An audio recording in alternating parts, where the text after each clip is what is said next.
সূক্ষ্মাতিসূক্ষ্ম বিশ্লেষণ, এটা একটু মনোযোগ দিয়ে শুনতে হবে সবাইকেই, যেন সূক্ষ্ম ব্যাপারটা বোঝা যায়। এই 4টা শর্ত যেখানে ফুলফিল হবে, পরিপূর্ণ হবে, সেটাকে বলা হবে একটা রাষ্ট্র।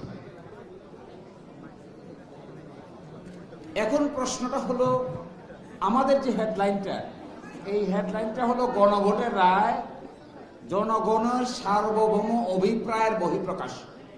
এখন এই সার্বভৌমত্ব কি? তাহলে প্রশ্নটা দাঁড়াচ্ছে, সার্বভৌমত্ব কাকে বলে? This is the question. সার্বভৌমত্ব বলতে আমরা কি বোঝাবো? আপনি দেখবেন একজন মানুষ আরেকজন মানুষকে মেরে ফেলে, মারলে পরে পুলিশ অ্যারেস্ট করে নিয়ে যায়, বিচার হয়, শাস্তি হয়, একদিন দিন তারিখ ঠিক করে ফাঁসির কাস্টে ঝোলানো হয়। এই ক্ষমতা কোথা থেকে আসবে? আমি আমার ভাইকে মেরে ফেলেছি, কিন্তু আমি ফাঁসির কাস্টে যে আমাকে ঝোলানো হচ্ছে, বিচার হচ্ছে, চট্টগ্রামের আদালতে আমাকে ফাঁসি দেওয়া হচ্ছে, সুপ্রিম কোর্টে আমাকে ফাঁসি দেওয়া হচ্ছে, এরপরে আমার ফাঁসিটাকে কার্যকর করা হচ্ছে। রাষ্ট্র এই ক্ষমতা কোথায় পেল?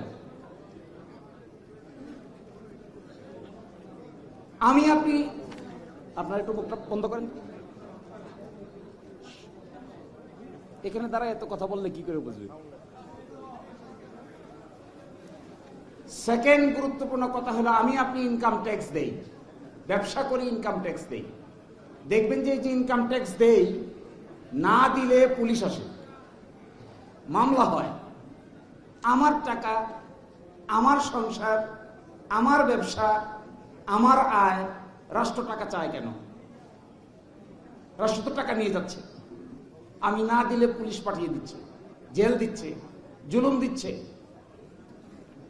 এই যে ক্ষমতাটা রাষ্ট্রের ক্ষমতা, রাষ্ট্র কি করে? বন্দুক ব্যবহার করে। পুলিশের হাতে বন্দুক দিয়েছে, কোথায় পেল এটা? আর্মির হাতে বন্দুক দিয়েছে, কই পেল এটা? আর্মি তো গুলি করতেছে, পুলিশ গুলি করতেছে, ম্যাজিস্ট্রেট আমাকে আপনাকে অ্যারেস্ট করতেছে, আদেশ দিচ্ছে, জেলে পাঠিয়ে দিচ্ছে, কারাগারে থাকছি। এই যে দেখেন, এসব কিছু করা হচ্ছে কিন্তু রাষ্ট্রের নামে।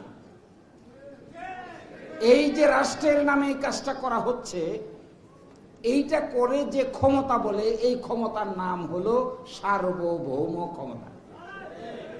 আর না হলে ফাঁসি যে দিচ্ছে, অমুক তারিখ এই কয়টার সময় অমুক জেলে অমুকের ফাঁসি হবে, ঘোষণা দিয়ে ফাঁসি দেয় না? আমি আপনি ঘোষণা দিয়ে কাউকে মারতে পারবো? আইন এলাও করবে? কিন্তু জেল কর্তৃপক্ষ দিন তারিখ ঠিক করে স্বরাষ্ট্র মন্ত্রণালয়ের আদেশে ফাঁসির দিনক্ষণ নির্ধারণ করছে আইন অনুযায়ী। এই ক্ষমতা পেল কোথায়? এই ক্ষমতাগুলোকে বলে সার্বভৌম ক্ষমতা।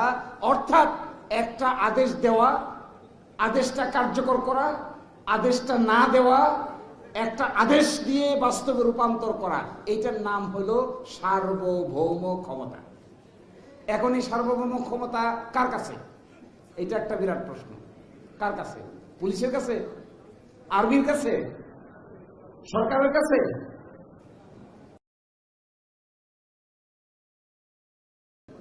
পার্লামেন্টের কাছে?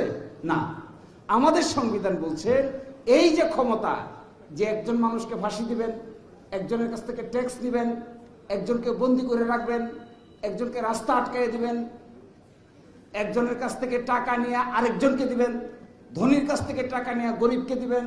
যে ট্যাক্স দেয় সে ধনী, তার টাকা নিয়ে নিচ্ছেন, গরিবকে দিয়ে রাস্তা বানিয়ে দিচ্ছেন।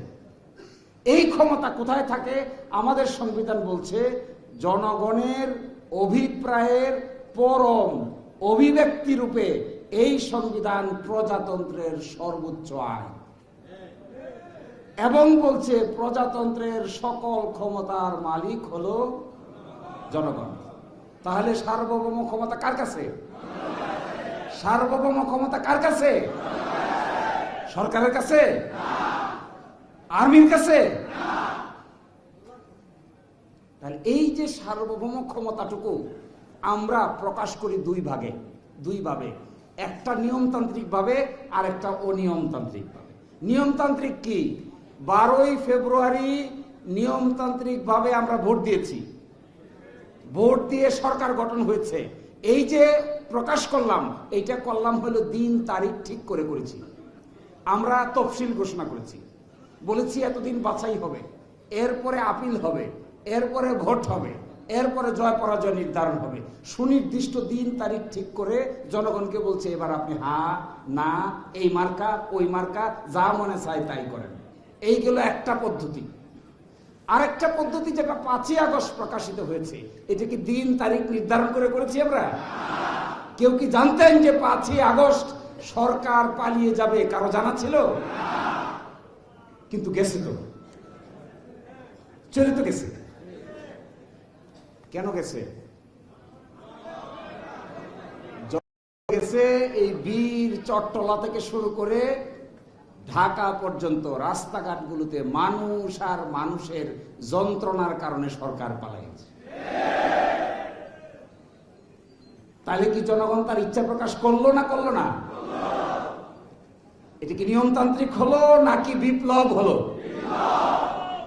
তাহলে যেটা নিয়মতান্ত্রিক উপায়ে হয় এটার নাম হলো নির্বাচন। আর যেটা নিয়মের বাইরে গিয়ে জনগণ ক্ষুব্ধ হয়ে করে, এটা পৃথিবীর কোন কোন জায়গায় নাম হলো রেভলিউশন বা বিপ্লব, কোন কোন জায়গায় নাম হলো গণ অভ্যুত্থান বা মাস আপসার্চ। আপনারা 5 তারিখে দেখবেন পার্লামেন্ট দখল করছে মানুষ, করে নাই? প্রধানমন্ত্রীর বাসভবন দখল করছে, করে নাই? প্রধানমন্ত্রীর অফিসের ছাদে উঠে একজন আরেকজনের সাথে কোলাকুলি করছে, করে নাই? কই পাইল এটা? এখন যান দেখি প্রধানমন্ত্রীর বাসা যাইতে পারবেন? এখন আপনি পার্লামেন্টের ভিতরে ঢুকতে পারবেন? তুষার নিজেও প্রধানমন্ত্রীর না পার্লামেন্টে গেছিল, কোথায় গেছিল? প্রধানমন্ত্রীর অফিসে 5 তারিখে তুষার নিজেও দখল করছিল এক চেয়ার। এই যে জনগণ নিয়মের বাইরে, কেন্দ্রবিন্দু ক্ষমতার কি পার্লামেন্ট, কেন্দ্রবিন্দুর ক্ষমতার কি প্রধানমন্ত্রীর অফিস, কেন্দ্রবিন্দুর ক্ষমতা কি প্রধানমন্ত্রীর বাসভবন। জনগণ নিজের মনের খুশিতে সকল সিকিউরিটি এজেন্সিকে ফাঁকি দিয়ে সবাই ঢুকে পড়ে এই যে দখল নিল, এইটার নাম হইল সার্বভৌম ক্ষমতার বহিঃপ্রকাশ। এটা যদি বুঝতে না পারেন তাহলে তো আপনি ব্যাখ্য। আমি আমার মতামত স্বাভাবিকভাবে প্রকাশ করতে দেন নাই। কখন দেন নাই?